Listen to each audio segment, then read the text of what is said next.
ভারত থেকে সরাসরি যুক্ত হচ্ছেন সহকর্মী শুভ দেবনাথ।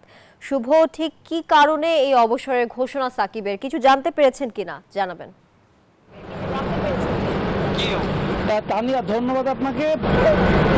যখন 5 তারিখের পর আওয়ামী লীগ সরকার পতন ঘটলো তখন থেকে কিন্তু সাকিবুল হাসান দেশের বাইরে ছিলেন। তিনি কাউন্টি এর আগে তিনি খেলছিলেন গ্লোবাল টি20 কানাডা, যেটা অনুষ্ঠিত হয়েছিল। পরে তিনি পাকিস্তানে গেলেন, তারপরে তিনি ভারতে আসলেন, মাঝে কাউন্টি খেলেন।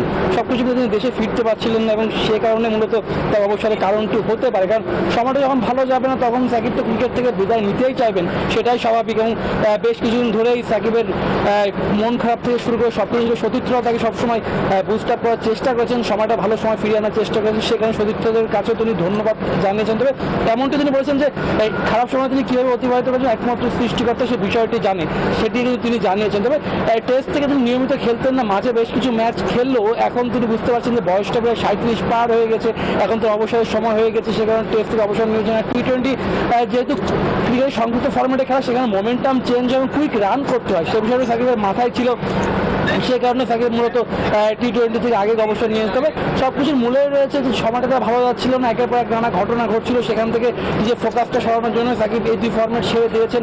আজ বোর্ড মিটিং আছে এবং সেই বোর্ড মিটিং এর মধ্যে চলমান রয়েছে, সেখানে তো অবশ্যই সাকিবকে আলোচনা হবে এবং সেখানে অনেক সিদ্ধান্ত আসবে।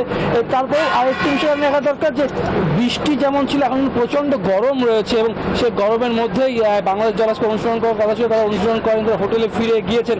আগামীকাল তাদের ম্যাচ রয়েছে, সেখানে সাকিব হাসান অবশ্যই খেলবেন। তার আগে যে ঘোষণাটা দিলেন সেই ঘোষণাটা অবশ্যই আকস্মিক এবং সেই ঘোষণাটার পরে সাকিব কিন্তু জানিয়ে দিলেন যে পিএল তার সময় বিদায় নিলে কেবল সময়ের ব্যাপার। আগামী বছর যে চ্যাম্পিয়ন্স ট্রফি আছে, চ্যাম্পিয়ন্স শুভ, আপনাকে ধন্যবাদ ভারত থেকে সরাসরি যুক্ত থাকার জন্য।